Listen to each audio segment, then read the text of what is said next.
Шинжлэх ухаан танин мэдхүн од өндөр суух тавтай морил. Онцлог сэдв нэвтрүүлэг эхэлж байна. Студид хөтлөгч Мөнх Зүлбэний бие бидний онцлог зочдоор Солон хараацлын төвийн нүдний эмч Солонгоо тоног төхөөрөмжийн инженер Бацайхан нар оролцож байна. Энэхүү нэвтрүүлэг танд YouTube-ийн од өндөр сууг NTV телевиз болон 83.3 107 долгионы од өндөр радиогоор хүрч байна.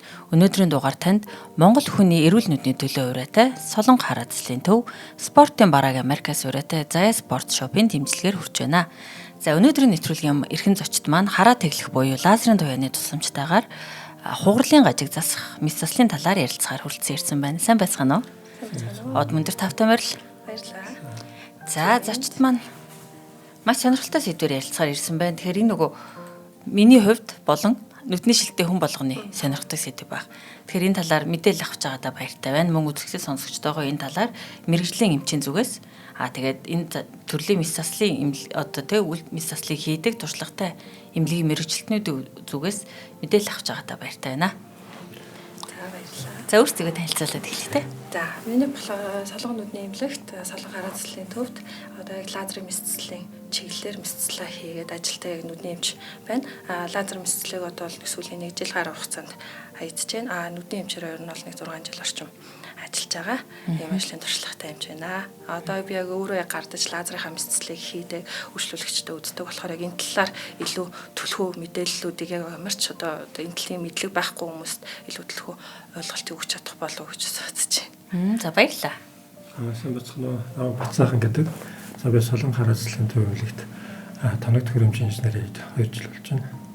За баярлалаа. За тэгэхээр чухал асуудал руу оръё те нөгөө хараа тэглэх мэс засал гэж юу вэ? За одоо хамгийн хараа тэглэх гэдэг монголчуудын хувьд ойлголт өгöd их ойлцоо яг тэр нэршлэр нь илүү сайн мэддэг. Бидний хувьд бол хараа тэглэх гэдэг маань нөгөө харааг ямарч байхгүй болох буюу 0 харааг ерөнхийдөө хараа тэг хараа гэж нэрлэгддэг. Нэршлийн хувьд яг буруу ойлголттой олон жил яваад ерөнхийдөө тогтцсон. Нөгөө талаасаа бол яг хараа тэглэх гэдэг утгыг таны нүдэнд байгаа одоо тэр шилний өөрчлөлт биш те хасах 3 4 5 6 хэдийг зүүдгийн тэр шилний өөрчлөлтийг 0 болгоно гэдэг утгаараа яг хараа тэглэх гэр нь нэг талаас яг зөв гэсэн. За энэ яг яадаг вэ гэхээр таны нүдэнд байгаа тэр шилний өөрчлөлтийг л лазер туяаны тусламжтайгаар байхгүй болгоод таныг лазераар шилгүү болгож байгаа л гэсэн үг. Шилгүү болгох буюу одоо тэр шилтэй юм шиг тод харааг танд өгч чаддаг нэг төрлийн одоо сүүлийн үедэд залуучуудын дунд дэлхийд дахинд одоо тренд болж байгаа нэг төрлийн хаалга байхгүй юу? Гоо сайхныхаа мэс заслын төрөлтөд орж явдаг. Тийм тэрнээс яг таны нүдний өвчнийг онцлоод одоо нүдний өвчнийг чимчлээд байгаа төрлийн хаалга биш байхгүй юу? Гол нь тэр гэсэн үг. Тэгэхээр яг энэ бүгдийг ярахаа өмнө нөгөө яг нүд чи яг ямар үүрэгтэй гэдэг талаар ярих хэрэгтэй л болчиход байна л да. Тэгэхээр бидний нүд гэдэг бол ерөөхдөө байгалаас биднэрт өгөгдсөн амьд камер гэж ойлгож байна. Яг камертай адилхан бүтцийн хувьд илүү нарийн тэгтээ байгалаас өгөгдсөн бүтц байдаг. Тэгэхээр камераар бид нар яадаг вэ гэхээр аливаа дүрсний тусгалыг гэрлийг одоо камер маань хүлээж аваад доторх орчнуудаараа дамжуулаад зурган хэлбэрээр булгаж хардаг. Нүд бол яг энтэй адилхан л ахгүй бүтцийн хувьд бол гаднаас гэрлийн тусгалыг хүлээж авлаа нүдэн дотор байдаг нөгөө олон төрлийн тунгалаг бүтцүүдээр ерөнхийдөө дамжуулаад гэрлийг хуглаад нүдний яг арын хэсэг дээрээ фокуслаж аваад тэр маань бидний хүлээж авсан гэрлийг тархи руу дамжуулаад тархиндаа бид нар юмыг яг одоо ингэ харагдаж байгаа дүрсэн хэлбэрээр харж авдаг. Гэрлийг нэг төрлийн дамжуулах үүргийн бүтцийг өөрөлдөг боловсруулалт явагддаг гэсэн үг. Тэр нь яг энгийнээр хүмүүс дээр бол нөгөө камерын бүтцтэй илүү адилхан гэж болно. Бид нар камераар хол байгаа зүйлийг татаж авч харж болдог, ойр байгаа зүйлийг илүү фокуслаад детальчилж харж авч чаддаг. Яг камертай адилхан линзний тохируулгатайгаар дүрсний тусгалыг харж авдаг. Ийм нүд бүтцтэй л хэрэгтэн гэсэн үг нүд. Тэгэхээр шил зүтг хүмүүсийн хувьд болонгууд нүдний шилийг бол бид нар нүдний өвчин гэж үздэггүй нүдний эмч нар. Та нүдний өвчтөй болол биш. Нүдний өвчнийг нүдний даралт ихсэх, болрын цайралт, өвдөг гарах ч юм уу, урвсах, улаах энэ бол нүдний өвчин байхгүй. Гэтэл шилтэй хүмүүсийг бол нүдний өвчтөй гэж үздэггүй.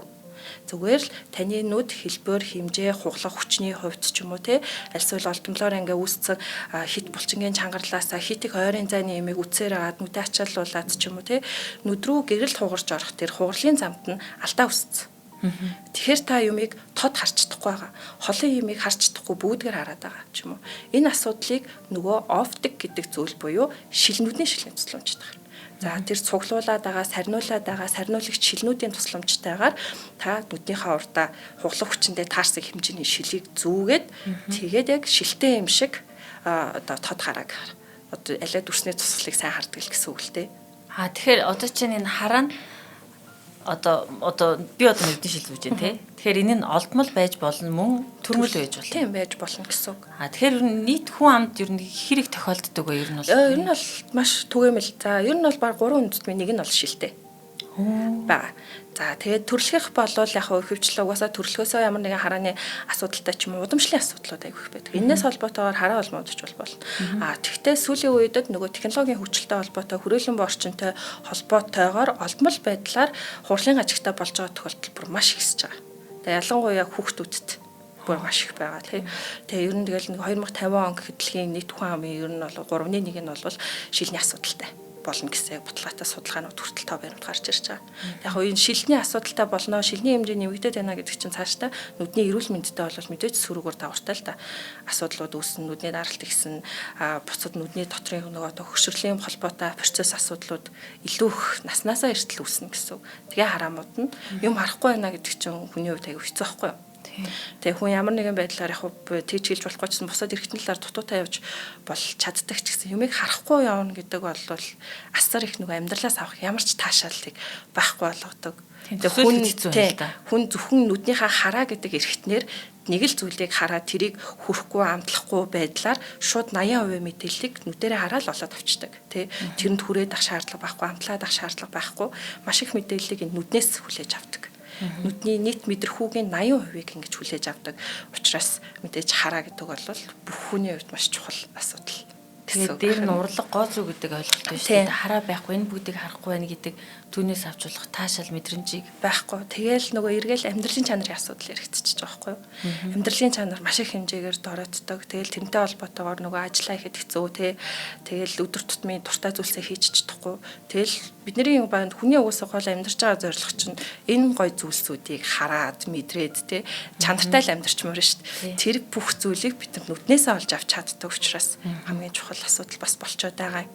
Тэгээ хараа муутай буюу шилний асуудалтай хүмүүс болонгууд юмыг тод харж чаддгүй. Тэгэхээр мэдээж тод харааг олж авахыг хүсдэг. Тэр харааг нь бид нар бэлгэлдэг гэсэн үг. Лазер хаалганы тусламжтай. За түрүүн та дурлаа л да нэг одоогийн хүүхэд залуучууд дунд өөрөө одоо тэг олдмол хараамууд асуудал их байна гэдэг. Одоо үндсэн шалтгаанууд нь юу байж болох вэ? Одоо хамгийн түгээмэл бидний одоо өдөр тутмын амьдралдаа ингээд хүн болгон хэвшил болгоцсон байгаа зүйл тэрийгээ өөрчилж болох зүйлүүд юу вэ? За ер нь бол бага наснд бол одоо хараамаатай хүүхдүүд бүр маш их хэмжээгээр нэмэгдэж байгаа. Түрүүн хэлсэн. Ер нь бол нийгмийн л асуудал. Тэгэхээр нөө бидний хэрэгжилж байгаа хэрэглээнүүдээс хамаарч байгаа гэсэн. Ер нь 4 анны дунд л хашигдсан байна. Орцноос гарлаа, гэрээсээ гарлаа, урталтан дахиад нэг өндөр барилга. Сургууль дээр очлоо, хичээлээ хийлээ, өдөрт 5-6 цаг хичээл, маш их хичээлээ ачаал ихтэй байдаг. Гэртээ хайрлаа, даалгавар ярьлаа, дандаа нөгөө ойрын зайд булчингийн чангарлаа аваад яваад байгаа байхгүй. Тэгээд булчингаа тавируулчихдаггүй байгаа даа. Булчин гэдэг шууд утгаар нь яг хүлээгээд авчиж болно. Хараанд оролцдог маш олон булчингууд бол байгаа л да. Бид нар ингээл тогтмол дасгал хөдөлгөөн хийгээд ч юм уу нэг булчингаа байнгын ажилуулад байвал сайнаасаа илүү саарл болно. Гэтэл нөгөө ойрын зайд бид нэр юмыг хараад ангуут нүдний булчин суларчдахгүй маш их хэмжээгээр чангаралтаа ороод идэг. Тэгэнгүүтээ нүд хойшоогоо ерөөхдөө бүтцийн одоо уртынхаа хэмжээний хувьд суналтанд ороод идэг байхгүй юу? Ойрын зайд хитийг фокуслаад хараад ахаараа нүд ер нь бол хэмжээний хувьд яг шууд утгаараа шууд жоохон хойшоогоо уртсалт өгөөд тэгэнгүүтээ бүтцэн алдагдангуудаа холын имийг ойрын имийг харж байгаад холын имийг харахгүйгүүд холын им харагдах болчихдог. Тэгээд тэр холын нэмийг харуулахын тулд бид нөгөө харааны шилний асуудал буюу хасах шилийг зүүж эхэлдэг гэсэн үг. Тэгээд хүүхдүүдийн хувьд бол угаасаа шууд дэлгэцэн амарл. Дэлгэц утас дэлгэц ойрын зайны ачаалал ер нь бол шууд утгаараа. Тэгэхээр энэтэй холбоотойгоор бол хараамуутай хүүхдүүд түрүү хэлсэнчлээ маш их нэмэгдэж байгаа. За тэгээд энийг нэрт үйд нь арга хэмжээ аваад ч юм уу тэр зөв дадал хэмнэл рүү оруулж өгөхгүй болвол тэгэл хүүхэд нэг шил зүгэл шилний өөрчлөлт олчих юм бол шилнээс сална гэж байхгүй. Насан туршдаа шилтэй гэнэ. Яг нь насанд хүрсэн хойноо гоо сайхны зорилгоор энэ хилээд байгаа лазерын хаалгаанд л орно гэхээс биш лазерын хаалгаа чинь тэр өөрчлөлтөнд орсон байгаа нүдийн чинь бүтцийг ингээ өөрчлөлт эрүүл болгож байгаа асуудал бас биш байхгүй юу. Тэгэхээр яг хүүхдүүдийн хувьд бол нөгөө ээж аав нар нь тэр зөв дадал гэдэг ямыг суулгаад тий тодорхой хэмжээгээр бид нар л хязгаарлана гэсэн үг байхгүй юу? Хүүхдэд хэдэн цаг хичээл номыг хэлэх үү, хэдэн цаг дэлгэцийн хэрэглээг нь өгч хангаж болох уу гэдэг бол цэвэр эцэгхийн асуудал байдаг. Тэр тэн дээр нь хяналт тавиад арга хэмжээ аваад өгвөл мэдээж шил зүүдэг асуудалтай боллоо ч гэсэн та хүүхдийнхаа нүдний шилний хэмжээг нь ихсэхгүй байх боломжтой. Ядаж бага нэмээд авах боломжтой. Шил өндөрсөөл байх тусам нүдэнд ямар ч сайн байхгүй. Дагаал нүдний доторх бүтцүүд бүгдээрээ л өөрчлөлтөнд орж явж идэг. Тэгэл илүү их эрт насандаа хараамууд нь эрт насандаа нүдний бусад төрлийн өвчнийг тусах эрсдэлтүүдийг чинээл хэсдэг. Ийм л асуудал байдаг. Тэгэхээр яг нийгмийн асуудал юм байна л да. Бид нэр нэгдүгээр ажилд одоо амьдарч байгаа хүрээлэн буй орчин байж болно тийм алсыг харахаа байсан байна бид нэр. Тэгэхээр нойрын булчингууд унаачаалд ордог гэж байна. Тэгээ бидний дэлгэцэн хэрэглээ юм байна тийм. Тэгээ энэ бол яалчгүй тэгэл нийгэм ч гэсэн хөгжиж байгаа болохоор бид нар энийг бас ингээл өөрчилж чадхад бол хэцүү л байна л да. Тэгээ тодорхой хэмжээгээр өөрчилж чадах ч гэсэн нөгөө бас бодлогын өрөөнд юмнуудаас орж ирэх ёстой. Гадаадд хичээлдэг байна. Хичээлдэг цагийг нь богиноор авдаг. Гадаадын орнуудад бол нөгөө гадаа ерөөхдөө сууж яг хичээлийнхаа ширээг засаж агаад гадаа хичээлдэг. Нарны цусгал нүд рүү илүү их сайн тусдаг ч юм уу тий. Нараас нүд рүү айгуу сайн тусаж байгаа тохиолдолд нүдний хойтлын хэсгийн суналт тодорхой хэмжээгээр нөлөө үзүүлж нэмэгдүүлэхгүй байх боломжтой байдаг. Тэгээд хүүхэд гадаа байна гэдэг чинь холын имийг харж байгаа тэр дөрөв ханны дунд хүрээлэгдсэн байгаа хараа илүү тэлэлтэй том арчиж байгаа байхгүй. Тэгээд яад хөдөөний хүүхдүүд хараа сайтай эдийн хиччих ч юм уу тий. Яг нэг тийм ойлголт байгаа гэдэг шүү дээ. Тэр хүүхдүүд чинь харааг нь хязгаарлаад урталт нь хашаадах юм байхгүй болохоор мэдээж сайн одоо ингээр хэлвэл нөгөө одоо нүдний дэ харахгүй эрэхтний бүх булчингууд зэрэг ажиллаж байна гэсэн үг юм шүү дээ. Тий яг нүдэнд нөгөө гэрлийг яг гол хэсэгт нь фокуслж өгдөг линз гэж бүтц байдаг. Тэр линзийг нь биднийхээ болор гэж нэрлэдэг байхгүй.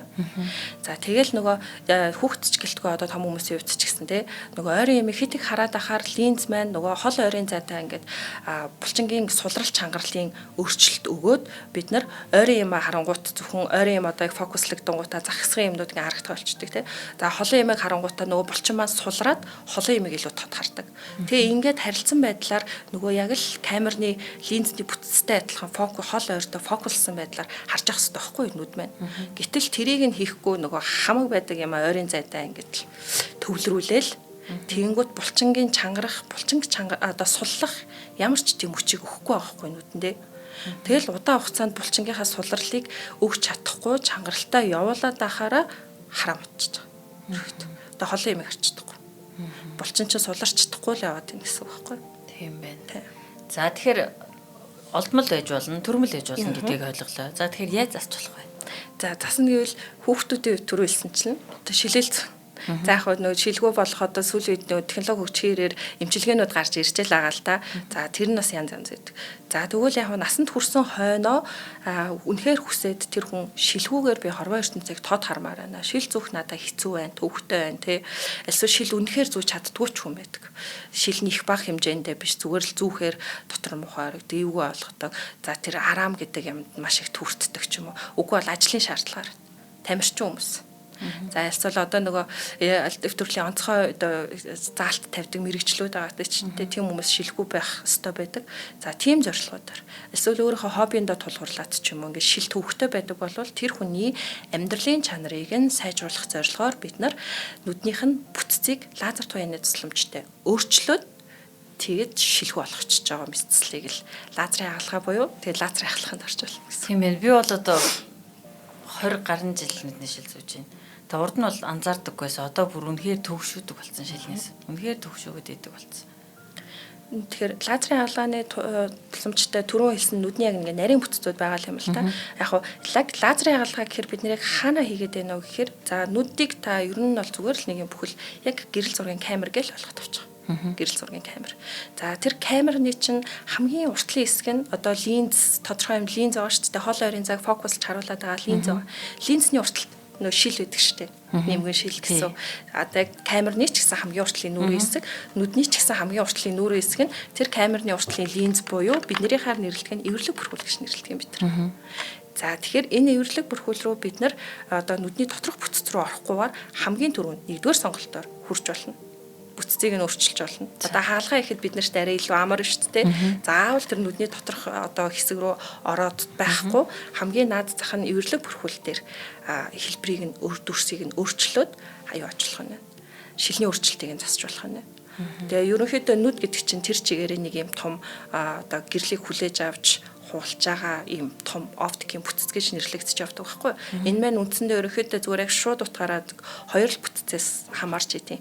Нэг нь нүдний уртлын эвэрлэг бүрхүүл буюу камераар бол тэр линзний уртлын шил гэсэн үг. За нөгөөх нь олонгуудаа бидний хар болор гэж бүтэц. За хэрвээ камераар ярил камерны линз гэсэн үг. Энэ хоёр дээр бол яг гэрэл хамгийн хувь нь хуурж явж идэг. Энэ хуурах хоёр юмных нь хамгийн одоо мэс засал хийх боломжтой нь эвэрлэг бүрхүүл буюу тэр нүүрэн хэсгийн шил байгаад байгаа. Хэрвээ сонголт нь үнэхээр тэр хүний одоо эвэрлэг бүрхүүлийг нь хаалгаар засч болохгүй бол хоёр дахь сонголт нь яг нөгөө линзний асуудал буюу болрын хаалгааны асуудал яригддаг л та.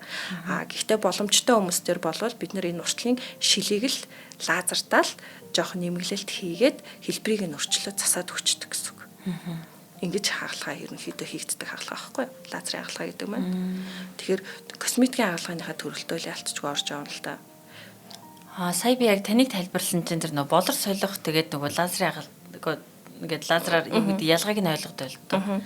Зарим хүмүүс ингээд настай хүмүүсийг бол хуучин санахад бол нөгөө болрын солино гээл. Тэгэхээр одоо болор солиход тэр хүний хараа тэг дээр очих уу? Зөвхөн болроос шалтгаалсан асуудалтай бол тэгнэ. Тийм өндөр настай хүмүүсийг одоо миний өвөг жишээ нүдэнд болроос сольж исэн байхгүй юу? Өндөр настай хүн болонгууд настай холбоотойгоор нүдэнд хөгшрөлийн процесс явагддаг. За тэр нь хамгийн наад зах нь 40-с хойш наснд болрын уян ятан чанар алдагдаад орийн харааны муудалд явагдчихдаг гэсэн. За тэгэнгүүт ингээл жил тутам тодорхой хэмжээний нүдний бусад бүтцийн доторхтой ороотлын асуудлууд явагдаад байна шүү дээ. Зөвхөн болроос шалтгаалаад хараа алдсан байх юм бол тухайн хүн маань болроос олж алдсан хараагаа мэслийн тусламжтай сэргээгээд за яг ингээр 100% харааг болол олоод авчиж чадна. Гэтэл настай хүнд болонгууд нөгөө нүдний арын хэсэг буюу тэжээлийн асуудалтай холбоотой, шим тэжээлийн дутагдaltaй холбоотой бусад асуудлууд нүдний доторх хэсэгтэй байдаг, үүсэт байдаг гэсэн үг байхгүй. Мэдээж тэрнтэй холбоотой алдагдлалд орсон бол болроос олж алдсан харааг нь сэргээгээл арын хэсгийн алдагдлаас болж үүссэн харааг нь бид нэр сэргээхэд бол хэцүү. Тэрэнд нь арай өөр төрлийн эмчилгээ авна гэдэг ч юм уу байна. Гэхдээ ер нь бол тодорхой хуваар тэр хүний харах чадвар нэмэгдэн сайжирч гэсэн үг юм байна. Тий. Одоо хэдүүлээ ингээл цанцсан шил байх юм бол мэдээж тэр шилийг цанцтныг нь аваад оронд нь тунгалаг шилийг хийчих юм бол мэдээж гадаад байгаа орчинд ч юм уу эсвэл гадаад орчноос дотгошоо өөрөө гэрэл илүү сайн нэвтэрч орно л гэсэн үг. Сонирхолтой юм байна. Тэр бол яг нүдний дотор хэсгийн алюмины хагалгаа гэж явагддаг илүү өөр төрлийн. Лазерын хагалгаан дээр ч гэсэн алюмины хагалгаанууд бол бас хийгддэг. Нэг төрөл нь бас байдаг. Хараа тэглэг хагалгаан дээр юм. Тийм. Тэгээ лазерын хагалгаа гэхээр одоо нөгөө хагалгаа гэхээр нөгөө ингээл хуучны ингээл хутга барил тий. Ингээл зүсэл онгоолгоол нөгөө мэс заслын эмч ингээл нөгөө мэс заслын одоо тий хэрэгслүүтэй ингээл зүсэл оёол ингэдэг юм төсөөлөгдөд байна л да. Тэгэхээр нүдэн дээр яаж тэр эмзэг жижиг хэрэгтэн дээр энийг хийх вэ? Тэгээ хонь айц ялцч гүгөөлэдэг л та. Тэгээ монголчууд чинь тий махнаас нүд гэдэг шиг айгуу их нүдэндээ бол айгуу эмзэг явагддаг. Яг нэг хүмүүсийн ойлгодог шиг л бүгд бүтэн нүдийг гаргаж ирэл нээгээд хагалгаа их юм бол байхгүй л тий. Нүдний бусад бүх төрлийн хагалгаанууд ч одоо тэр нүдэн дотор алюмины хагалгаа, болрын хагалгаа ч юм уу, арын хэсгийн хагалгаанууд тэгж гаргаж ирж хийгдэггүй. Нүд рүү тодорхой хэмжээний жижигхэн цэцлэгүүдээр тусгай зориултын багцнуудаар яг нэвтэрч ороод доторх яг бүтцүүдийг нь яг тухайн хэмжээнд нь тааруулж солиол буцаад нүдийг хэвийн бүрэн бүтэн байдалд нь оруулцдаг гэсэн. Лазерын хагалгаа болонгууд нүдний дотор хэсэг рүү нэвтэрч ордоггүй. Хамгийн гадна талын миний тэр хилээд байгаа линзний уртлын шилгээд байгаа шүү дээ. Тэр шилэн дээр маш нэмгэн байдлаар хагалгаа хийгддэг. Миллиметрийн түвшинд яригддаг хаалга байхгүй юу? Миллиметр дотроо бүр 100 мм-ээр яригддаг. Илүү наривчлалтай байдаг. Бид нар тусгай зориултын микроскоп ашигладаг. Тусгай зориултын хэмжигдэхүүнүүдийг ашиглаж иж тухайн яг одоо хийх хэмжээгээр шилийг засах уу, өөрчлөлт оруулах уу гэдгийг бол шийддэг байхгүй юу? За бас нэг асуулт байна л да. За жишээ нь би ингээд одоо хараагаа те засуулахгүй нүдний шилтэйгээ амьдраад байж болно те. Гэхдээ миний ер нь ингээл нас ахих тусам хараа муудсаар л байна. Миний одоо би шилээ ахиулах шаардлагатай болно. Одоо би чинь ингээд лазераар нүдээ засуулчихад бас л нөгөө байгалийн процесс өгж байгаа болохоор тодорхой хэмжээнд муудах бах. Гэхдээ тэр нөгөө лазер хийхгүй байснаас одоо арай бага муудна ч гэдэг юм уу тиймэрхүү юу байдг вэ? Одоо хийлгэсэн хийлгээгүйтэй холбоотойгоор муудах үгүй нь бол Ер нь бол хамаагүй хоорондоо холбоогүй гэж бол хэлнэ тий. Яг тэгвэл бид нар лазер туяаны цэцлэмжтэйгээр буюу таны нүдний хамгийн уртлын хэсгийн зузаанаас нь ерөнхийдөө зузаанд нь өөрчлөлт оруулаад хэлбэрийг нь лазераар өөрчлөх байдлаар хагалгаа хийчихэж байгаа байхгүй. Тэгээд бидний өөрчилж өгсөн байдлаар таны нүдний тэр бүрхүүл насан туршдаа яг тэргээрэл бин. Тэгээд тэнгууд нөө хагалгааны дараа дахиж хүмүүс муудалтын асуудал яригддаг байхгүй. Дахиад муудах уу? Хэдэн жилийн дараа муудах юм бэ? Хэдэн жилийн баталгаа өгч гэдэг ч юм уу те. Яг энэ тохиолдолд хүмүүст бол тийм юм байхгүй л гэж хэлдэг. Яг дүлэг төрүүлсэнчлээ. Бид нар яаж нэмэлэн бидний тооцоол ямар байна? Яг тэрийгээр нэмэлэлт хийгдээд тэгээд хагалгаа дуусж байгаа. Тэрийгээрээ л байна. Хизэж дахиж нэмэгдэхгүй. За одоо дахиж нэмэгдэхгүй гэдэг нь дахиж зузаарч барихгүй ч юм уу. Яг тэр нэмгэлж өгсөн хэмжээгээр ингээл насан туршдаа тэрийгээрээ л байна. Дахиж муудах асуудал бол таны цаашдаа тэр хагалгааныхаа үр шимийг хүртэхийн төлөө хэдэн жил нүдэндээ яаж хайртай байгаа чинь л хамаарна гэсэн. Хайрлах чадахгүй бол тэгэл мууд шүү дээ. Буцаал шил зүг асуудал яригдана гэсэн үг. Тэр бол хагалгаатай холбоотой биш. Ер нь бас яг тухайн хүнээс хамааралтай юм байна шүү дээ. Хамааралтай. 100% ч та сайшаа юм дээ. Гэхдээ ер нь бол нэг 80-90% таа бол тухайн хүнээс өөрөөс нь хамаардаг. Буцааж хараагаа модох уугүй гэдэг асуудал. За. Тэгэхээр насны хувьд одоо чинь тэдээс хүүхдүүдэд бол хийдэггүй гэж ойлгосон зөв үү те? Тэгэхээр нөгөө хүүхдийн хараа нөгөө хөгжиж байгаа учраас. Тэгээд ер нь бол хідээс хідэн насны хооронд хүмүүст хийхийг зөвлөдөг вэ? Ер нь бол яг 20-40 насны хугацаанд гэсэн. 20 нас гэдэг хараа тогтоолох гал бид нар хүлээгээд байгаа. 40 нас гэхээр 40-с хойшд нөгөө ойрын арааны муудалт гэдэг юм явагдаад нүдэнд физиологийн асуудлууд үүсээд эхэлждэг байхгүй. Тэгэхээр яг шууд утгаараа яг 20-40 насныхын илүү тохиромжтой. Гэхдээ хүнийхээ нүдний бүтэц шилний одоо хэмжээ энтрээс хамаарат нэг 45 хүртэл ч юм уу бол асуудалгүй боломжтой хүмүүстэй бол орчдог гэсэн үг. Тэгээд нас заагаад байгаа байдалд ерөөхдөө нөгөө нүд маань энэ хагалгааг таны нүдтэй 2-3 удаа хийлгээд авах боломж байхгүй. Ер нь бол хүн ихэнх хүмүүс бол нэг л удаа ордог. Боломж нь байдаг хүмүүс бол нэг 2 удаа л орох боломжтой таалга байхгүй. Тэгэхээр хүүхдүүд бид нар харааг нь одоо хэд 14-5 байхад нь лазерда засчдаг. Тэгтэл тэр хүүхдэд чинь хараан тогтоогүй байгаа. Өсөлт явагдаж байгаа асуудал байгаа. Тэгээд тэр байдал маань 18-аас нэг 20 насны хугацаанд нэг хэмжээнд орчиж тогтох байхгүй. Тогтсон үед нь бид нар яг тогтсон хэмжээнийх нь харааг нь нойлоод өчмөр шүү дээ. Тэгвэл тэр хүүхэд чинь насан туршдаа шилгүй байна гэсэн үг байхгүй юу? Харааны асуудалгүй. Тэгэхээр 15 таа байхад тэгэлчих юм бол 20-той болоод орё гэд оронгууд нэгэнт лазер хийгдээд бүрхүүл нь нэмгэрсэн бүрхүүлийг бид нэр дахиж нэмгэлж чадахгүй. Тэгэхээр мэдээж нас цаадаг нь хүүхдүүдийн хувьд бол хараа тогтох насыг л хүлээгээд байгаа гэсэн үг. Нөгөө талаас нөгөө 40-оос нэмэхийн түрүү хэлсэнчлээ физиологийн асуудал үүсчдэг. Тэгэхээр тэрийг лазерын хагалгаа биш дараагийн сонголтын хагалгаануудыг бол тухайн хүндээ санал болгодог. За одоо чинь миний хувьд байгаа байхгүй юу? Юу анзаарсан бэ гэхээр тэрийг нөгөө залуу жоохон байхад нэг цуг ажилдаг ах маань хэлжсэн байхгүй юу? 40 гарахаар ингээл юм уншихтаа ингээд түлхээд эхэлдэг гэд нэг найзтайгаа ярьж байгааг нь би тухайн үед анзаараагүй гэсэн чи яг өөр дээрээ мэдэрч яг өөр дээрээ анзаарч эхэлсэн байхгүй юу? Юм ингээ уншиж ойроос ингээ харахад айгүй тухгүй. Тэгэхээр баг зэрэг ингээ түлхэж холдуулж байгаа. Уншаад энэ тэрний юунаас болоод тэр нөгөө нүдэн дотор байгаад байгаа линз гэж хэлээд байна шүү дээ. Бид нэрээр болор одоо болор хэр хүмүүс мэддэг болсон. Болор маань уяатан чанараа алдаад байгаа. Түрүүн би хэлсэн шүү дээ. Бид нэр ойрын ямиг харангуут нүдний одоо тэр линз маань одоо чангараад за чангараад холын ямиг харангуут линз сулралд ордог. Им уяатан чанартай бүтцэхгүй. 40-оос хойш насанд энэ нь доторх бүтц нь ерөнхийдөө чангаралд ороод ингээ хатуураад эхэлдэг. Тэнгүүд ойрын ямиг харах гад булчин маань нөгөө фокус чадахгүй байх нь шүү дээ. Тэгэхээр ингээ жоохон холдуулж агаад булчингаа жоохон сулж агаад хараад байгаа байхгүй. Тэрийг нөгөө нэмэгшил гэдэг юм зүүж өгөөд нэмэгшил гэхээр нөгөө ойрын арааны асуудал гэж хүмүүс ойлгодог шүү дээ. Тэр нэмэгшилний тусламжтайгаар бид нар тэр фокуслалтыг нь өгөөд байгаа гэсэн. Тэгэхээр ойрынхоо ямиг асуудалгүй нэмэх хэд чи тэр мэн нөгөө настай холбоотой гарч ирдэг хэмжээлтэй нэмэх 1-2-3-ийнхаа шилийг зүгээд ойрын юм асуудалгүй орчдөг гэсэн.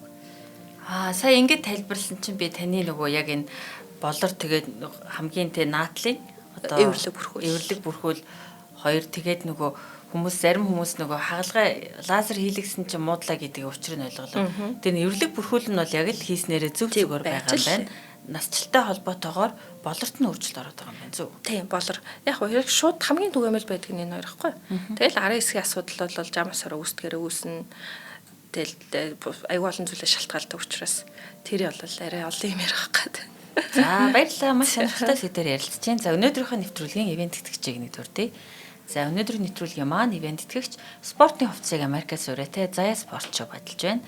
За Zaya Sport Shop маань Nike, Under Armour, Adidas, Vans, Timberland, North Face, Sorel, Ralph Lauren, Polo, Dr. Martens гэх мэт дэлхийн шилдэг брэндүүдийн спортын болон өдөр тутмын хувцас гутал хэрэгслүүдийг хамгийн хямд үнээр санал болгодог юм байна. Мөн бүх бараагаа Америк нэгдсэн улс болон Англиас авчирдаг юм байна. За тэгээд Zaya Sport Shop маань баталгаатай оригинал хувцас гутал бараа бүтээгдэхүүнийг хэрэглэгчтэй санал болгох юм байна. Zaya Sport Shop-ийн хаяг нь Novotel зочд буудлын зүүн урд Монгол Улсын их сургуулийн 4-р байр руу эргээд зам дагуу Zaya Sport Shop гэдээ байгаа юм байна. Facebook хаяг нь Zaya Sport Shop, холбогдох утасны дугаар нь 88-92 9192 88-9192 юм байна. За өнөөдрийн нэвтрүүлгийн дэмжигч Zaya Sport Shop-то баярлалаа. За нэвтрүүлгээ үргэлжлүүлээ. Маш сонирхолтой сэдв байна. За одоо тэгвэл юу яах вэ? Танай эмнэлгийн талаар. Тэмэдмээр байна. Манай солон эмнэлэг болохоор 2006 онд байгуулагдсан. За тэгээд 2016 оноос эхлээд ерөнхийдөө лазик буюу хараад эхлэх мэтлэлийг хийж эхэлсэн. Одоо 10 дахь жилдээ явж байна.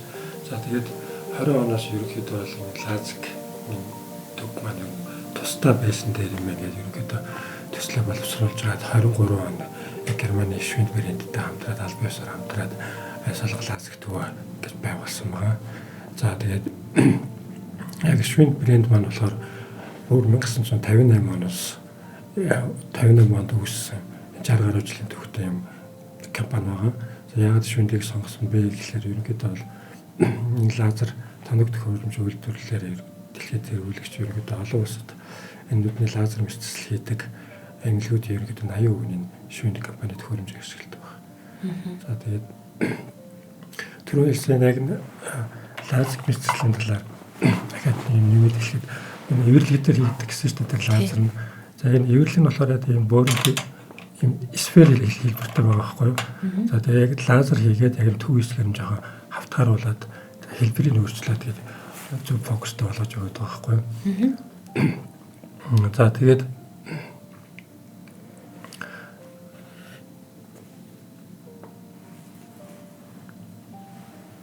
зөв фокустай болж өгöd. За тэгээд ерөнхийдөө лазер мэдчилэл нь болохоор ерөнхийдөө юу вэ? Үндсэн ерөнхийдөө 3 төрөл байгаа. Эхнийх нь болохоор зүслэггүй шууд эвэрлэгтэй лазер хийгдэж байна. Дараагийнх нь зүслэгтэй. За 3 дахь нь маш бага зүслэгтэй буюу 2 мм-ийг зүслэг эвэрлэгтэй нэг тийм 3 үндсэн төрөл байгаа. Тэгээд ягаад тийм олон төрлийн нэршил байгаад байна гэдэг их олон төрлийн лазер мэдчилэл байгаад байгаа юм шиг ойлголт төрөөд байна гэхлээр олон төрлийн компаниуд өөрсдийнхөө брэнд нэрийг ашиглаад өөрсдийнхөө нэршлийг өгсөн болохоор ингээд олон төрөл байгаа юм шиг тийм ойлголт төрөөд. Тий яг нөгөө ингээд янз бүрийн нэршилтэй тэгэхээр н одоо би бүр амар олон арга технологи байдгийн байна гэсэн ойлголт байгаад байгаа. Гэтэл үндэ бол 3 төрлийн 3 төрөл төслөггүй төслөгтэй маш бага төслөгтэй л гэсэн 3 төрөл байна. Тэгэхээр танах Германы холбооны бүгд найрамдах Герман улсаас тоног төхөөрөмж авдаг гэсэн тийм. Анх одоо ч гэсэн тэр одоо тий тоног төхөөрөмжтэйгоо тэгэхээр нөгөө тухайн тоног төхөөрөмж нийлүүлэгч нөгөө талын инженер техникчид үргэлж ирдэг, мейнтенсээ хийдэг гэсэн үг тийм. Тийм тогтцоо ярилцдаг гэсэн үг. Тэгэхээр нөгөө яг дэлхийд танигдсан яг технологи, дэлхийд яг хүлээн зөвшөөрөгдсөн технологиор тэрийг Монголдо нутагшуулж нэвтрүүлээд тэгээд Монголынхоо одоо хүмүүсийн хараагийн засаад амьдралын чанарыг дэвшлүүлэх хаалга хийгээ явж байгаа ийм эмнэлэг байгаа юм манай ерөөхдөө. За тоног төхөөрөмжийн хувьд ч гэсэн айгүй олон үйлдвэрлэгчд бас байдаг баг тийм. За тэгэл лазерын хаалга бол ер нь одоо яг хөгжлөөрөө болвол нэг 40 гаруй явж байгаа настай хаалга аахгүй хүнээр ярил гэсэн үг.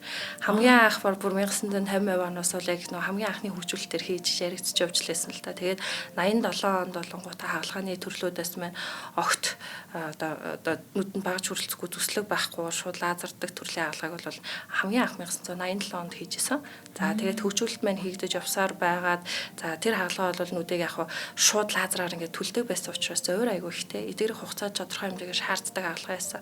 За тэгээ мэдээж нэрдэмцээ сулаач эмчнэр маань хөгжүүлж явсаар байгаад 1995 оноос болонгуудаа арай зөөрийг нь багасгаад за тодорхой хэмжээний жижигхэн төслөг үлдээд энэ бүрхүүлийнх нь хэлбэрийг нь өөрчлөөд за тэгээд энэ нь болгон төслөгтэй хаалга болоо явчихж байгаа. За энийг бол 95 оноос хойш яг Германд хамгийн их хийгдэж эхлээд за тэгээд хоног төхөөрөмж маань сайжраад нөгөө лазер маань хүчин илүү их сайжраад тий өөрчлөгдөж явсаар байгаад одоо тэгээд дараа сүүлд нь зүслэлийн хэмжээг илүү их бага үсгдэг төрөл рүү ороод ингээд хөгжиж явсаар байгаад одоо болвол ер нь нэг 6 дугаар үеийн хаалгаа гэдэг нэршилтээр ерөнхийдөө технологи маань хөгжөөд явцсан байгаа гэсэн үг. Тэгээ энэ хооронд ер нь бол яг дэлхийн дахинд лазерын хаалгаа хийдэг 20 гаруй төрлийн одоо улсууд байгаа. Хаалгаа хийдэг гинэ одоо технологиг нь хөгжүүлээ явсан компаниуд гэсэн үг. Тэрнээс одоо бүхэл газар лазер хаалга хийж бүхэл улсад те бараг 20 гаруй төрлийн тийм компани байна. За тэрэн дундаа бас нөгөө мэдээж сайн муугийн ялгаа ч юм уу те олон жилийн туршлага гэдэг асуудлууд бол яригддаг. Тэрэн дунд бол Герман технологи буюу Европ технологид бол тэргүүлдэг. Тэгээд тэрэн Германы компани машиныг бол манай хаалгаанда ерөөхдөө хэрэглээд тухайн компанитайгаа ерөөхдөө дүүжлэлтэй байдлаар харилцаа холбоотой ажиллаж явж байгаа гэсэн үг. Тэгэхээр ер нь бол ингээд лазерын хаалганы сүүлийн 40 хэдэн жилийн хугацаанд бол маш их хөгжлөө. Илүү л хүнээнүүдийг илүү их багал эдийн гэмтэл үүсгээд тухайн хүндээ ч гэсэн хаалганы дараа илүү бага зовир үүсгэхтэй нүдэнд ямар ч асуудал үүсэхгүй байх. Цаашдаа тэр хүн чинь лазерын хаалга хийлгээл болоо шилнээсээ салчиж байгаа ч гэсэн он удаан жилийн нүдний асуудал биш шүү дээ. Олон жил юмыг харж явна. Тэгтэл тэр лазерын хаалганаас болоод тэр цаашдаа тэр хэдэн жилийн дараа нүдэнд асуудал үүсгэхгүй байх уу гэдгээс нь хүртэл бид нар одоо ямар хүнийг хаалгандаа сонгож авах уу гэдгээ хүртэл маш нарийн шалгуураар авдаг гэсэн үг. Тэгэхээр ингээд маш олон төрлийн асуудлууд бол байдаг. Тийм байна. Тэгээд яг би нөө анх удаа сонслоо л доо лазерын хаалгаад ер нь бол ингээд үүсэж бий болсноос хойш 40 жил болсон гэдэг чинь ер нь бол хангалттай сайн туршигдсан байна. За тэгээд техник технологи аргачлалууд нь хүртэл нэлээд сайн хөгжсөн юм байна шүү дээ тий. За тэгэхээр танай эмнэлэг дээр асуумаар байна л да. Тэгэхээр 2016 оноос хойш одоо бараг 10 дахь жилдээ энэ төрлийн хараа тэглэх лазер мис ажиллбарыг Монголд хийж гэнэ гэсэн үг тий. Тэг хийж 2016 он манайх ихтэй нөгөө зүслэгтэй мэдслийн төрөл зүслэгтэй дотроо хутгаар зүслэг үлддэг төрөл гэж байдагс. Яг хутга гэх хүмүүс жоохон эвгүй сонсогдоод байдаг. Гэхдээ яг нүдэндээ яг зориулсан тусгай зориултын маш нэмгэн хутгыг ашиглаад нөгөө зүслэг гэдэг юм үүсгээд за тэр маань зүслэгээрээ дээш нь одоо нүдний өнгийн хэсгийг жоохон сөхөд өгчдөг гэсэн үг. Таглаа шиг байдлаар тэгээд лазерталтай хийгээд түрүүн хэлсэнчлэн нүднийх нь яг эвэрлэг бүрхүүлийн голын хэсэгт нэмгэрэлт үүсгээд буцаага шилийг нь засчаад буцаага зүслэгээ тавьчихдаг юм төрөл ахгүй лезик мэдсэл гэжээс. Одоо ч манай дээр хийгдчихлээ байгаа л да. За энэ маань илүү боловсронгуй болоо. За тэгвэл утгаар зүсэж яхаар лазерын туяагаар зүсдэг болъё. Гэт технологи маань мэдээж хөгжөөд илүү сайн болоод лазерын хүч маань ч нэмэгдээд за илүү эдийн гэмтэл бага үсгдэг болоод технологи ингээ хөгжөө явж байгаа. Одоо тэгэхээр манай дээр утаслэгтэй төрөл болон зүслэггүй за зүслэгийн хэмжээ багтай гэд маш олон төрлийн хаалгаанууд хийгдэж байгаа. Яг үндсэн 3 төрөл гэсэн. 3 төрөл маань дотроо яг юугаараа зүсээд байгаа, юуг нь бүтцийн өөрчлөлөд яг ямар процесс дунд нь орж ирэнгүүтээ дахиад та 4-5 төрөл болоо салаа авчдаг. Тэгээд нэг гадагшаа явангууд чинь эднийд одоо тий хаан чинь тий энэ улсад одоо та 7 төрлийн хаалгаа идэг гэж чинь танаа дээр яга 5 байгаад байгаа ч 3 байгаад байгаа ч гэдэг ч юм нэг дутуу санагдаад шүү дээ. Гэтэл тэр чинь зүгээр л тодорхой хэмжээний технологийн үйл ялгаатай байдал тэгээд нөгөө нэршлийн брэнд компани нэршлийн асуудал орж ирж Тийм байгаа. байна. Ер нь бол сурталчилгааны юу болцсон юм шиг сонсогдож байна. Соёлч ерөөхдөө бол сурталчилгаа байдлаар болцсон. Тиймэрхүү асуудлууд байгаад байдаг. Тэгэхээр та дэлхийн хааж утсан бай, яг үндсэн одоо тэр тухайн эмч одоо бидний яг нүд судлалын салбарт хэрэглэгдэж байгаа лазерын хаалгаанууд бол зүслэгтэй, зүслэггүй, зүслийн хэмжээ бага гэд 3 төрлөөр л хийдэг. Ингээл болоо. Тэрийг нь танай эмнэлэг гурлын бүгднийг л хийдэг гэсэн үг. Тэгээд нэршлийн хувьд бол ялгаа бол маш олон байгаа. Нэг брэнд дотор маш олон төрлийн нэршлэлээр үйлдвэрлэж байгаа. Одоо мэдслийн тоног төхөөрөмж асуудлууд бол байгаа байхгүй юу. Тэгээд тэрэн дээр нэг одоо ач холбогдол өгөхгүй ойлголтын хувьд бол дэлхийн технологи дэлхийд байгаа бүхэл мэдсэлтэй одоо тэр технологиор бол Монголдо бүрэн дүүрэн үйлчлэг авах боломжтой. Тэр нь бол маш давуу талтай. Баярлалаа. Наач айгүй олон зүйлийг тодорхой болгож байна. За ингэж ихлэ гуруулаад өгвөл. За би нүдэндээ лазер хаалгаа хийж бодъё. За нэг иргэн очоо те манай үзэгчээс сонсч гэсэн асуугаад байна л да. Хараа зүг зүгээр байсан. Ойр дайраа уцаа жоохон холдуулж байгаад уншихгүй бол үсгээ ойроосаа харахгүй байгаа шалгуулъя гэж байна. За ингээд нэг хүн танай эмнэлэгт очлоо. За яг юу болох вэ? Эхнээс нь дуустал нь. За тэгэхээр тодорхой хэмжээний зав чөлөөгөд харуулаад цагаа төхрөөд ирэх нь шүү дээ. За тэнгуут мэдээч бид нар яг ерөнхийдөө шууд хамгийн ихний байдлаар харааг шалгах гэсэн. За. Холдоо идэв хараад байгаа, ойрдоо идэв хараад байгаа, шилний өөрчлөлт байгаа мó? За шилний өөрчлөлт байхгүй болвол нүдний бусад хэсгийн асуудал байгаад байна уу? Танд хол болон ойрын арааны ямар нэгэн шилний асуудал байх юм бол мэдээж тэр хэмжээгээр муудсан байна уу гэдэг хэмжээг нь тодорхойлж өгнө. За тэгээ шил зүүх үгүй юу гэдэг асуудал яригдана гэсэн. За тэгээ шаардлагатай тохиолдлуудад яг тэр тохирсон байдлаар тэрэнд нь тарсан шинжилгээнүүдийг авна. Багжийн шинжилгээнүүд орж ирэх нь шүү дээ. За шинжилгээнүүдээ хийгээд за шинжилгээ хийгдлээ хараа шалгуулаа болчлоо. За тэгээд тэр бүх нүднийг таны одоо доторх нүдний бүтцийг нь эмч үзнэ гэсэн үг. За үзээд бүтцийн алдагдал байна уу? Ямар нэгэн өөрчлөлт байна уу? За тэгэл наад захын нүдний өнгөн хэсгийн хуурайшлтын асуудал байна уу гэж бүгднийг л үзнэ гэсэн. Тэгээ шинжилгээтэй болон ханы харааны байдалтай харьцуулсан байдлаар шинжилгээгч уншаад танд дүгнэлтийг хэлж өгөө тохирсон эмчилгээ зөвлөгөөг хэлж өгнө гэсэн. Лазерын хаалган дээр ч гэсэн адилхан. Бүхэл төрлийн нүдний асуудал дээр яг адилхан гэсэн. Тийм байна. Тэгэхээр танаа эмнэлэг дээр очиод би заавал лазер хаалга хийхгүй байх нь шүү дээ. Болно. Нүдтэй холбоотой нүдээ үзүүлэн нүднийхээ эрүүл мэндэд анхаарал хандуулж байгаа бол очиж үзүүлж болох нь байна тий. Болно гэсэн үг. Тэгээд шил зүүх үү лазер хаалгыг боломжтой юу гэдгээ тий. Эсвэл бусад нүдний зүгээр л таны нүд хуурайшдаг гэж болно шүү дээ. Тий. Дэрс маш их хардаг ингэхээр нүд аргадаг хатдаг. Тэгвэл тэр асуудлыг ч гэсэн. Одоо хуурайшлтээр бол бас маш олт тустай асуудал. Тийм би бол байнгын хуурайшлттай байдаг баха. Ер нь бол нүд байн гаргадаг үүдтэй болон цагаар дийлэгцсэн. Хуурайшлтыг болонгуудаа дийлэнх ойлголт нь бол нэг хэмэл нөлмөцсөн байгаа л. Тэл эмчилжтэй юм шиг санагддаг байхгүй. Одоо технологи мэдээж хөгжсөн. Хуурайшлтын технологийн эмчилгээнүүд гэж байдаг. Аппаратаар ордог эмчилдэг. Эмчилгээнүүд бол байгаа. За тэрийг эмчлэх яг технологийн эмчилгээ үр дүн маш өндөртөө үр дүнгийн хувь нь 90%-аар яригддаг эмчилгээ байгаа. За тэр аппарат ч гэсэн манай дээр байгаа. За яг нэг нэмэлэнгүүд энэ хэдүүлээ лазерын хаалга ярьж байгаа шүү дээ. Лазерын хаалга маань өөрөө нүдний хуурайшлтыг үүсгэдэг байхгүй. За. Яг нэг гаж нөлөө нөх юм уу да. Нэг сүрүүгээр даавар нь хуурайшлтын асуудал байдгийг. Тэр нь байнга яг. Ер нь бол бараг байнгын гэсэн үг. Тэр нь яг нэг дутагдaltaй тал нь л та. Гэхдээ мэдээж бид нар нүдний хуурайшлтыг аль болох бага үүсгэх талаар технологи мань хөгжиж явж л байгаа. Арай бага үүсгэдэг болоод явж л байна. Гэхдээ огт үүсэхгүй байх гэж бол байхгүй. Огт үүсэхгүй байгаад байгаа байдал маань бид нар яг тэр нүдний хамгийн уртлын өнгөн хэсэг буюу нүднийг яг чигээр хангаж идэг бүрхүүлтээр очиод лазерын мэсцэл хийчихэж байгаа байхгүй. Тэгэхээр нэгэнт хийгдсэн таны нүдний бүтц эзэж амнах шигээ болохгүй. Тэгээ болохгүй болохоор мэдээж хуурайшлтын асуудал үүсдэг. Тэгээ хуурайшлт маш их зөөртэй байдаг учраас хуурайшлтыг хаалгааг нь хийж байгаа учраас хаалганы дараах бид нар үр дүнгээ ч гэсэн илүү сайн байлгахын тулд тэр хаалгаатай холбоотой үүсэж байгаа нүдний хуурайшлт гэдэг асуудлыг цогцоор нэмжлэхийг шийддэг. За тэгтэл зөвхөн лазерын хаалгаач гэхгүй Монголын нөхцөлд амьдарч байгаа бидний хувьд бол нүдний хуурайшлтууд маш их хэмжээтэй байгаа. Энэ бол шууд утгаараа тоосчл болон цаг агаартай холбоотойгоор үүсдэг байхгүй.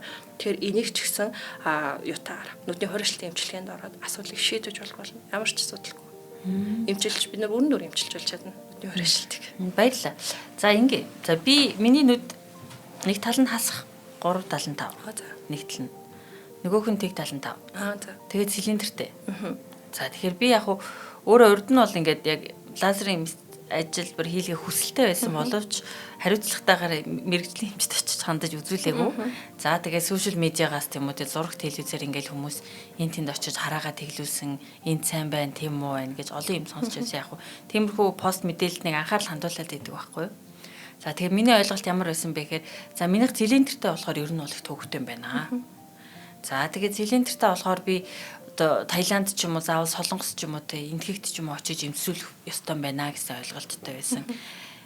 Буруу юу? Ер нь бол буруу.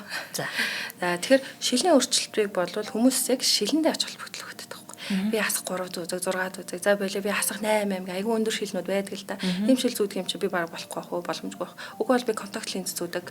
Тэгээ миний нүд байнгын улаан явдаг хуурайшдаг. Ийм болохоор би хаалгаа илгэж болохгүй байх уу гэл өөр өөрсдөө онж тавиал явуулдаг. Гэхдээ энэ бүгдээр өөр өсгөл байхгүй.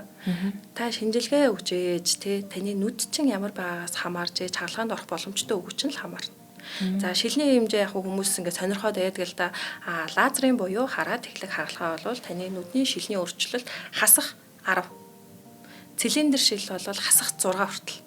За нэмэх шилийг бас засдаг. Нэмэх шил нэмэх 6 хүртэл байвал та за шилнийхээ хэмжээний хувьд хаалгаанд орох шалгуурыг бол хангачиж байгаа. Гэтэл тэр шилний өөрчлөлтийг чинь таны хэлээ миний нөө хэлээ л эвэрлэг бүрхүүл дээр хийгдэж байгаа учраас эвэрлэхий чинь бүтцэн л асуудалгүй байх юм бол саяны хэлсэн шилний өөрчлөлтүүдийг бид нар тэр дотор байвал лазераар засч болно. Засч чадна. Нүд чинь л тэрийг дагаад бол хүсээд энэ хагалгаанд орж болтгүй хүмүүс байдаг байхгүй юу? Тэр мэн яадгүй вэхээр нөгөө бид нэр лазераар бүтцийг нь өөрчлөө нэмэгдэх гээд байгаа бүрхүүл мэн цаанаасаа байглаасаа зузаан нь хангалтгүй дутуу хүрэхгүй байгаад байна гэсэн. Тэгвэл та хагалгаанд орж болохгүй болохгүй байлаа ч гэсэн бид танд дараагийн түвшний орлуулах 2 дугаар одоо сонголтын 2 дугаар 3 дугаар сонголтын хагалгаануудыг мэдээ санал болгоно. Та шилнээсээ салчмаар байна шүү дээ. Илүү сайн арчмаар байна. Тэгвэл дараагийн сонголтын хагалгаанууд байж болно. Нэгдүгээр сонголт нь бол яг лазер мэдцлэлээр явагддаг юм. Тэгэхээр зузаан чинь чухал, бүтц чинь чухал. Тэгэхээр таны тэр бүтцийг ямар ч нүдний эмч байсан ч гэсэн таны нүдийг ингээ хараад таны нүд чинь тийм зузаантай биш дээ гэж бид нарт ямар ч хэлэх боломж байхгүй. Нүд болвол миллиметрээр яригддаг хэмжээстэй байдаг. Тийм байна. Тэгэхээр миний ямар шил зүүдийг энд хамаагүй юм байна. Хас 6 10 хүртэл болох юм байна. Ер нь бол болно. Асуудалгүй. Тэгэхээр тэрийг чинь таны бүрхүүл өөрөө даахаар хэмжээний хүчин чадалтай байна уу гэдэг чинь чухал байхгүй юу? Энэ хүм болгон дээр харилцаа адилгүй байдаг. Шал ондоо бүтцүүд байдаг. Тэгэхээр одоо тухайн хүн болгоны нүдний эвэрлэгийн зузаан бүрхүүлийн тагалгаа их боломжтой эсгээс шалтгааллах болохоос биш миний нүд цилиндр үү, нэмэх үү, хасах уу тэр бол ач холбогдолтой биш юм байна. Тэгэхээр ер нь бол сошиалор мэдээлэл харж өөртөө дүгнэлт тавихгүйгээр мэрэгжлийн эмчтэй ч үзүүлэх шаардлагатай байна тийм. Хангалттай маш хэмжээний мэдээллийг яг ойлголтын хэмжээнд аваад тэгээд асуудлуудаа шийдээд тэгээд шилээ яг заавал хаалгаанд орохгүй ч гэсэн тэгээд шилнийхээ хэмжээг яг зөв өөртөө тохирсон байдлаар шилээ зүүгээд шилнийхээ асуудлыг шийдэж болох юм байна. За тэгээд хаалгаанд орохоор боллоо гэвэл хаалгааны төрлүүд дээр бол яг ач холбогдолтой ч гэсэн тэн дээр битэнийг анхаараарай. Таны нүдний бүтц шил мэл хэмжээнээс ч хамаарж агаад эмч танд тохирсон хаалгааг санал болгодог. Тэрнээс хамгийн сүүлийн үеийн хагалгаа хамгийн сайн бах, хамгийн үнэтэйг нь хийлгэе гэдэг ч юм уу те. Хүмүүсийн дунд бас нэг тийм юм бол байдаг. Тэгэхээр хамгийн сүүлийн үеийн хамгийн үнэтэй хагалгаа гэхээр хамгийн сайн биш. Танд тохирох хагалгаа хамгийн сайн. Таны тэр саяны тэр 5 6 төрлийн хагалгаануудаас таны нүдэнд номер 1 нь хамгийн сайн харааг бэлэглэж чадах хагалгаа нь аль нь вэ гэдэг чинь таны нөгөөгөөд байгаа шинжилгээнүүдээс гарч ирээд тэрийг би тань харж агаад заастаа танд энэ л зөв хамгийн номер 1 юм байна. Үр дүн өндөртэй байна гэдэг байдлаар зөвлөдөг. Маш сонирхолтой. За одоо ингэж төсөөлье. Би танай эмнэлэг дээр очлоо, шинжилгээ өгчлөө. За миний нүдний эвэрлэгийн зузаан хагалгаа их боломжтой. За тэгэхээр хэр удаа үргэлжлэх үү? Одоо хэр удаа манайхан ган барина гэж ярьдэн шүү дээ. Ган барих шаардлагатай тодорхой одоо төрлийн спорт ч юм уу те хэв маягийг би өөртөө хорих ёстой юу? Тийм шаардлага бий юу? Бага. Хагалгааныхаа төрлүүдээс хамаарат гарч ирдэ. Таал төрлүүдээс хамаарат ган барилтын асуудал нь яригддаг. Тэр чинь нөө шарах идэрх гээл хугацаа шаардаад байгаа байхгүй. Тэгэхээр зөвлөөс ч хамаарж бол ерөнхийдөө гарна. За яг хамгийн нөгөө урттаа гэх юм бол та зүгээр л 1 сарын хугацаанд те спортоор бит хичээлэл нүдний бидний тэр одоо тэр зүслэгийг шарахыг хөндчгөөр ямар нэг аливаа зүйлсүүдээс хол бай. Цагс бол битээ тоол те. За фитнесээр ядаж 1 сарын хугацаанд бит хичээлэл хөнгөн зэргийн алхалт хийж болно те. 7 хоногоос хойш хугацаанд та йог хийж болно. Хүсвэл маргааш нөгөөдөр нь ажилдаа явж болно. Ажилдаа явж болохгүй. Та хагалгааны орон дээрээс босоод ерөнхийдөө шууд хараад эхэлнэ гэсэн үг. За тэр хараа маань цагаар тодорсоор агаад орой ихэд нэлээд дэжгүй маргааш өглөө нь 24 цагийн дараа ирж үзүүлдэг. 24 цагийн дараа ирэхэд нөгөө зорсон хэмжээний хараанд ерөнхийдөө харцдаг. За тэгээд урт хугацаанд мэдээж идэрхлийн асуудал явагдана. Тэрийг 1 сардаа, за 3 сардаа, тэгээд 6 сардаа гэдэг тогтмол хяналтын байдлаар хэн авчдаг байхгүй. За түрүү нөгөө нүдний хялрын талаар ярьсан те. Тэр талаар тэрийг застдгүү, тэр ямар учиртай вэ? Яг хоо хялар гэхээр нүд яг хоёр нүд чинь бид нар хүн үедээ хоёр нүдтэй ч гэсэн энийг болгож чардаг. Энийг хос хараа гэж нэрлэдэг. Хос хараа гэсэн үг байна ш. За тэгэхээр хялрын хувьд болонгуудаа их хвчлэн маш олон төрлийн шалтгаанаас болж үүсдэг л дээ. За гэхдээ нүдийг одоо хөдлөгжийдэг булчингийн асуудалтай холбоотойгоор ерөнхийдөө гарч ирдэг. За хоёр нүд одоо нэг нүд ихцчгээр харж байхад аль нэг нүд нь нөгөө нүд нь дээшээ доошоо ч юм уу гадагшаа дотгошоо ингээ хялаагаад хөдөлгөөн нь алдагдаад авчдаг. Хос хараа алдагдана гэсэн үг ерөнхийдөө. За тэгээд зөвхөн хүний нэг нүд хялар байдгүй, хоёр нүд ерөнхийдөө хавсарсан байдлаар дандаа цуг хөвж идэг. Тэгээд тэрийг бол нэг анзаардаггүй. Нэгтлийнхаа хялааж байгаа нүдэл илүү их миний энэ л нүд хялар гэдэг яриад байхгүй. Тэгэхээр нөгөө хос хараа гэдэг юм алдагдаад за тэр маань нөгөө булчинд нь нөлөөлөөд чангарлын асуудлыг үүсгээд идэх гэсэн үг. Хялрыг бол мэдцлээр засах боломжтой. За хараа муутай хүмүүс дээр одоо нэлээд их хэмжээний хараа муудалтай хүмүүс дээр бол хялар бол тодорхой хэмжээгээр явж л идэг. Мэдцлээр бүрэн дүүрэн засах боломжтой. Бага хэмжээнийх байвал шилний асуудал буюу хялрыг засдаг, шилээр зүүдэг. Шилээр засдаг гэсэн үг. шил зүгээ засч болно. За тэгээд бэлтгэлийн тусламжтайгаар яг 100% үр дүн авчрах байдлаар хаалгаж гэсэн хийж болно. Маш сайхан мэдээ байна те. За баярлалаа. Маш сонирхолтой сэдвээр ярилцсан зочдтой баярлалаа. Тэгэхээр сүүлийн 2 минутыг тойрдуулъя. Танай эмнэлэг дээр нэг шинэ тоног төхөөрөмж авчирж байгааг илүү нэг гоё юм болох гэж байгаа гэсэн тэр талаар хаалцвал. Тэр болохоор одоо 6 сарын сүүлээс эхлээд одоо маах түрүү хэлсэн нөгөө Германы Швейцарт хамтар ерөөдөө 2 жил болж байгаа. Энэ 6 сард ерөөдөө 2 жилийн ай болж байгаа. Тэр хүрээндээ манайх мастер гэрээ байгуулж байгаа, сервис агримент хийж байгаа. За тэр яадаг гэрээ гэхлээр ингээд эхний 3 сард тэр гэрээний хүрээнд одоо consumable гэж яадаг одоо эцэлт хэрэглэгдэх хэрэглэгдэхүүнүүд нь хямдрах боломжтой болж байгаа. За тэрийгээ бид нар манай эмнэлэг шууд одоо хэрэглэгчтэй монголчуудад зориулаад мэс заслаа шууд яг тэр хэмжээг нь хямдруулад баг 30-35% хямдруулад хийх боломжтой болж байгаа. Энэ 6 сарын сүүлээс эхлээд 9 сарын сүүл хүртэл 3 сарын турш тийм бэлэг барьж байгаа. Тийм байна. За маш үзэгчд сонсогчд маань хэрэгтэй мэдээлэл байна. Тэгэхээр бас наа чи яаж аливаа тоног төхөөрөмжийг ашиглахад тэр тоног төхөөрөмж хэрэгжилж байгаа бодис бусад материалууд байдаг.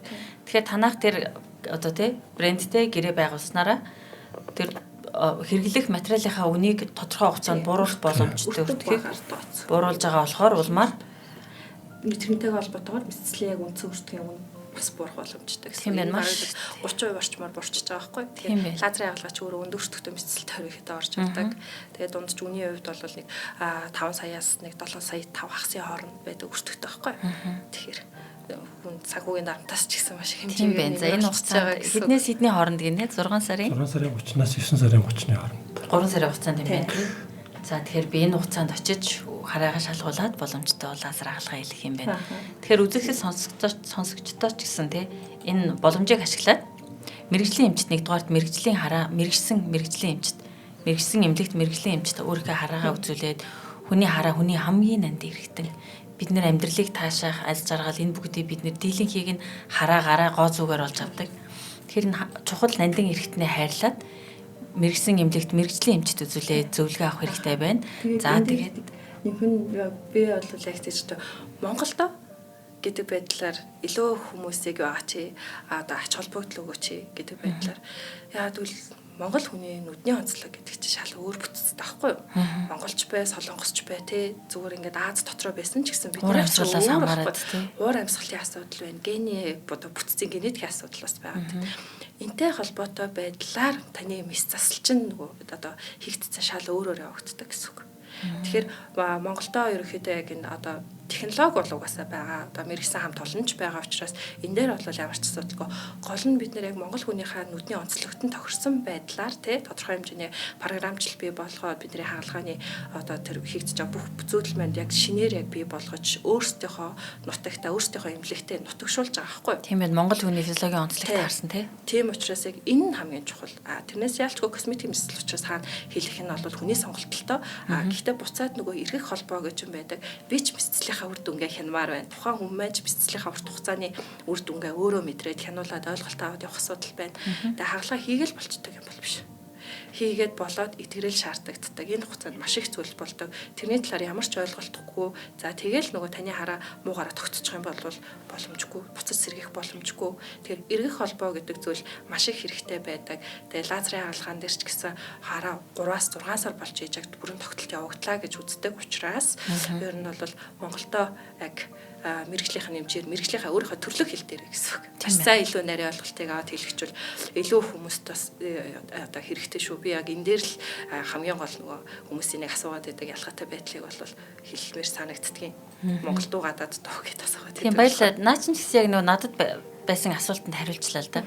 Тэр техник, технологи, ур чадварын хувьд, мэс заслын аргын хувьд бол манад бүгдээрээ байгаа юм байна. Бүгдийг нь хийж байна. Тэрийг нөгөө тоног төхөөрөмж үйлдвэрлэгчээс хамаарат өөр нэрлээд явцдаг.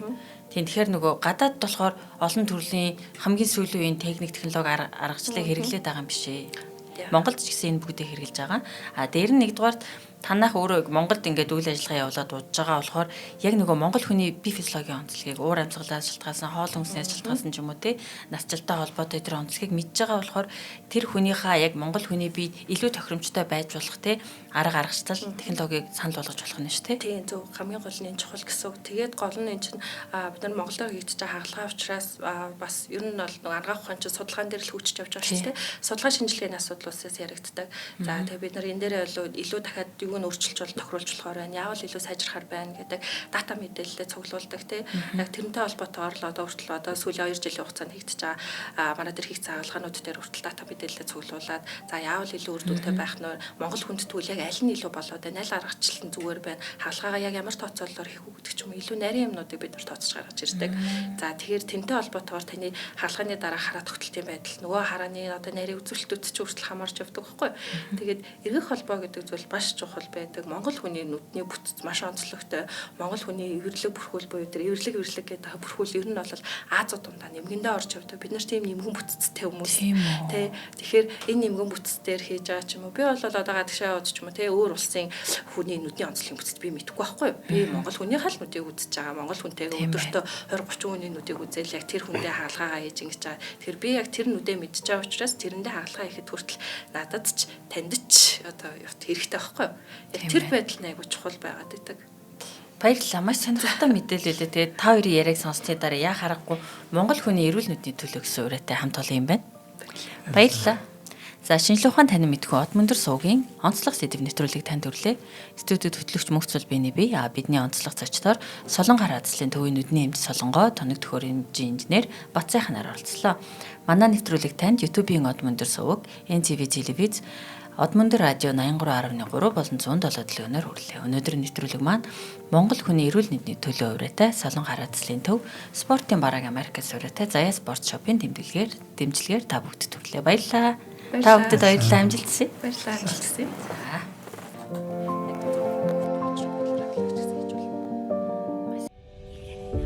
Нэвтрүүлгийг хүлээн авсан Нарны аймгийн монголчуудтай баярлалаа. Од Мөндөр суваг нь энэ мэдчлэн таны мэдхүү мянган нэвтрүүлгийг 2026 оны 7 сарын 1 хүртэл та бүхэндээ хүргэх юм. Их хэлээрээ шинжлэх ухаан танин мэдхүүг түгээхийн үлсэд нэгтгэх хүсвэл та бидэнд хандив өгөх боломжтой. Та нэг нэвтрүүлгийг 100 төгрөгөөр буюу 1000 нэвтрүүлгийг 100 мянган төгрөгөөр үнэлээд биднийг дэмжээрэй. Жилдээ ганцхан удаа 100 мянган төгрөгөөр биднийг дэмжснээр шинжлэх ухаан танин мэдхүйг түгээх энэ үйл хэрэг амжилттай үргэлжлэх юм. Од Мөндөр нэр дээрх Худалдаажлын банкны данс байгаа 4191 Тэг 4 518. Та 100 мянган төгрөгөөр шилжүүлэхдээ гүйцэтгэлийн утга дээр нь өөрийн нэр болон утасны дугаараа заавал бичээрэй. 100 мянган төгрөг хандалснаар Од Мөндөр сувгийн алтан гишүүн болох юм а. Шинжлэх ухаан танин мэдхгүй Монголд ялах болтугай.